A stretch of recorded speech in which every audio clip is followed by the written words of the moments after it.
Good afternoon, folks. Here we are, beginning of week 3.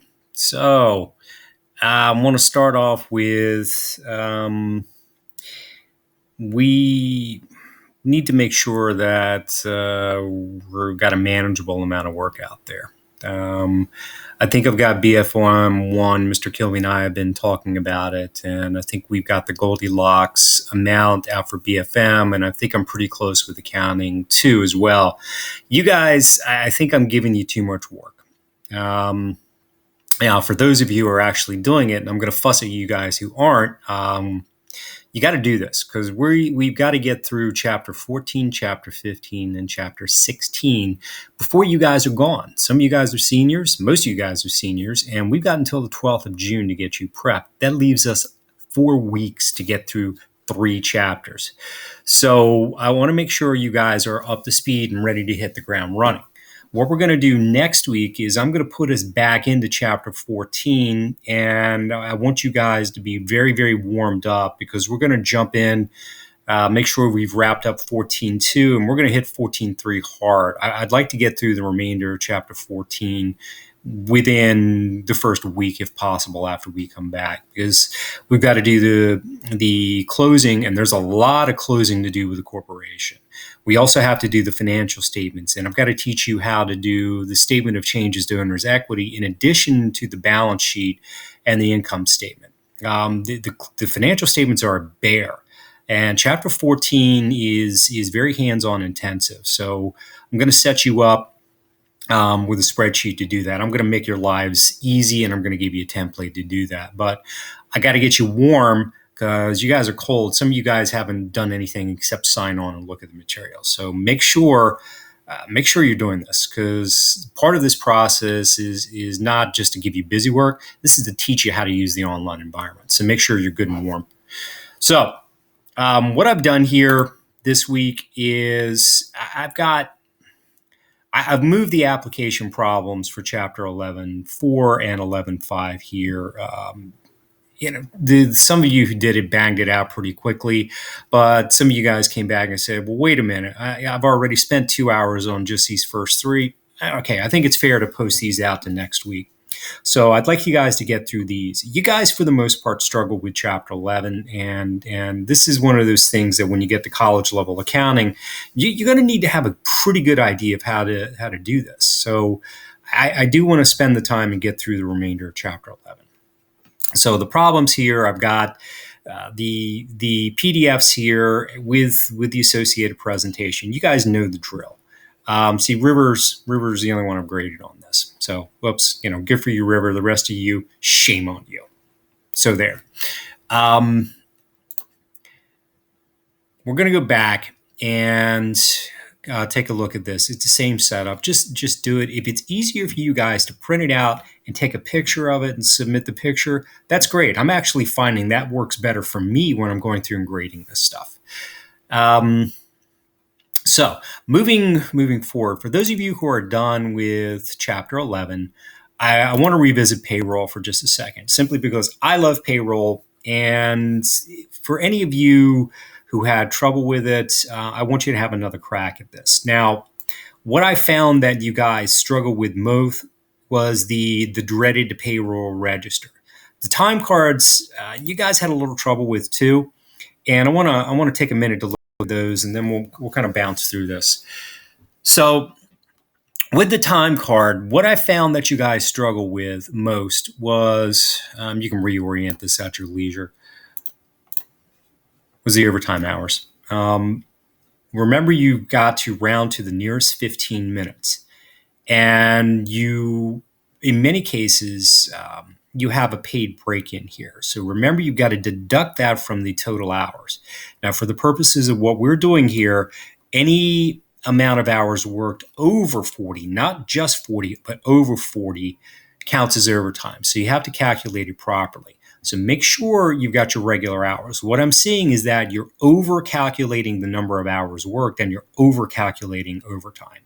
I'm also seeing some math errors, okay? So we've got 3 employees here we need to be concerned about. Make sure you calculate their hours right, because let me tell you something. In the real world, you don't calculate somebody's hours right, they're going to be at your office door screaming at you because you have messed up their paycheck. You don't mess with people's money, guys. This is one thing you have to get right. Okay. So, work on time cards. Be careful about getting the time cards right. Second thing, okay, payroll withholding. Now, we're going to revisit that. And the big error I saw when we were going through this is that you guys were picking the wrong tax. Oh, shoot. Do I have the wrong thing posted here? You guys were picking the wrong tax table. So I want you to make sure that when you are calculating withholding, you are deducting the correct amount of taxes from the employee's paycheck. What have I done here? Oh, here we go. What I've done here is I've loaded up one set of documents. It's different just because copying these things is tedious as all get out. So when we're here and we're looking at the income tax, that's the earnings record. Sorry about this, guys. Here we go. When we're calculating withholding, make sure that you're looking at the right number of allowances and you're looking at marital status, because if you're pulling this info from the wrong tax table, this is going to be wrong, this is going to be wrong, this is going to be wrong, and everything else you do from that point forward is going to be wrong. And if you're under withholding and the IRS comes and looks at your books, guess who's going to be on the hook for a penalty? Not going to be the employee. It's going to be you, the employer. Okay? So, I'm going to leave this open. Okay. So the earnings record.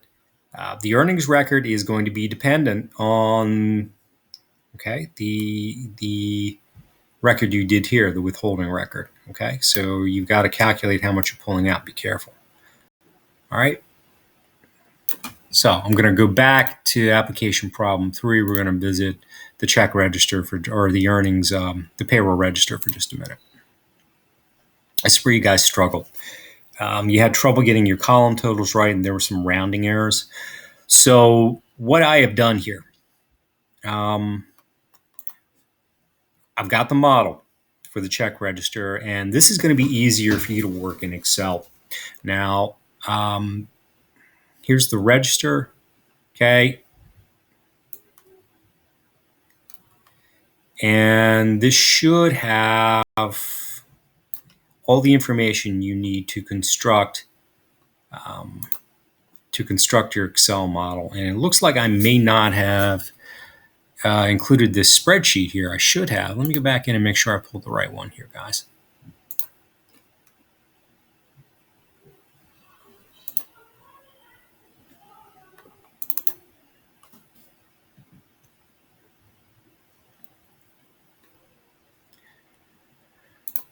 Okay, here it is. It is correct. So when you open this, it pulls up the Excel worksheet. So we've got the total earnings correct here, and I've given you some hints on this, okay? So I'm trying to make your life easy, but you've got to total this up, and you may want to build some formulas in here. I don't care if you do or not. If you want to use a calculator, I don't care. I've given you the health insurance calculations. That way you're not making a mistake because you've forgotten to do that. But you got to get your federal income tax, your Social Security tax, and your Medicare tax done properly. Then you got to total it. Then you've got to calculate net pay. So what's net pay? Well, it's your total regular pay plus overtime here minus the sum of all your deductions. So what you're doing in this total column here is you're summing by employee all this information. And in your net pay, if you want to do the formula, it's this minus this equals this, okay? Don't worry about the check number. We're not going to fool with that. But don't forget to total. A lot of you guys, when we were doing this in Chapter 12, forgot to put the totals down here. Make sure you do that. All right? So it says 160 points here. Don't worry about that. Just make sure that you get this complete and accurate. So if you're going to spend time on this, spend the bulk of your time getting this right. What you've got to do 1 and 2 before you do number 3 here. Okay, so I'm going to close this out. All right. Preparing a payroll, employee earnings record. So let's take a look at this. Pretty straightforward stuff. Again, we've got a spreadsheet we're going to take a look at. If I can get it to open.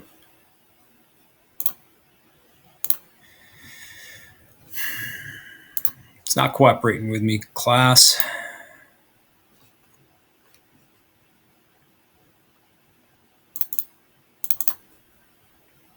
All right, let's see if it'll let me.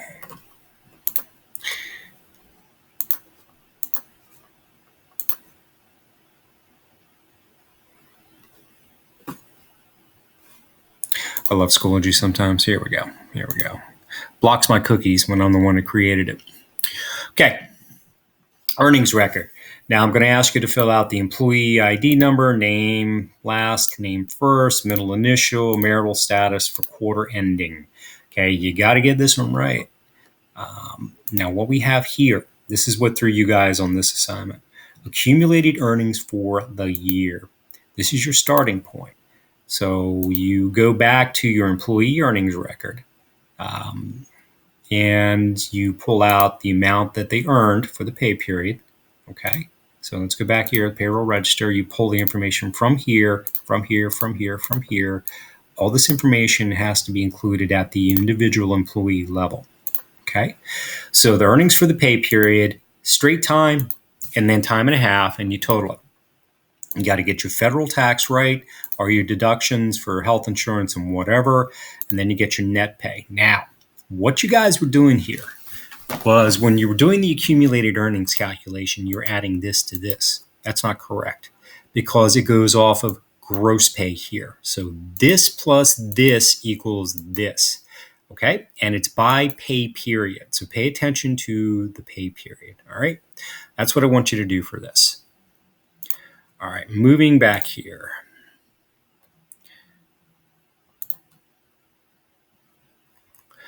All right, finally, check writing.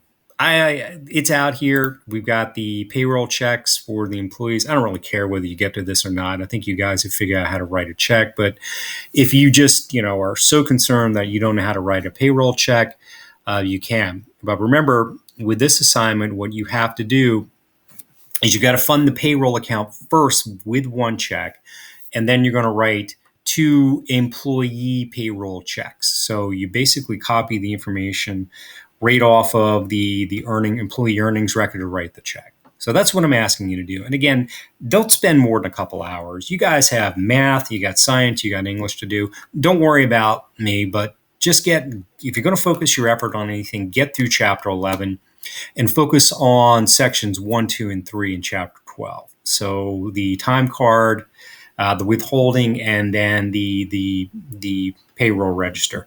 So that's what I want you to focus on this week. And if you have any questions, contact me with Remind. So sounds good to me, guys. And I'll check in with me if you need. Thanks. But make sure you do the work. Bye.